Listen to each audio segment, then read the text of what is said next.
Now the sun really became the enemy.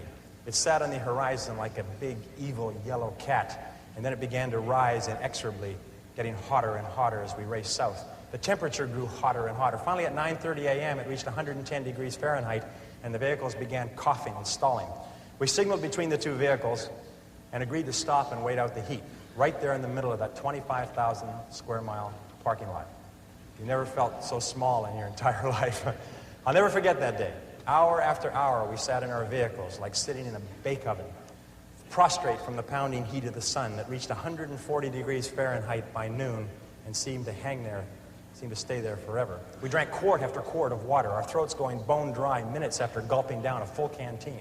It was worse outside, so we just stayed in the vehicles and suffered hour after hour. Finally, as the afternoon wore on, the temperature slowly began to fall. By 4 p.m., it was down to 105 degrees. When it finally got below 100 degrees Fahrenheit at 5 p.m., we started on. But now we were racing the clock.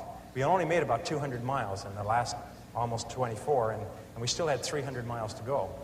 There was a small oasis, an army post on the other side of the desert, and we knew we had to get there before the midday sun caught us again. We hadn't slept since Thursday morning. It was now Friday evening. We pushed on over the desert, but the Germans' vehicle kept breaking down. All night, exhausted, we worked to get the Volkswagen bus with the Germans across to the other side. We were both desperate and scared.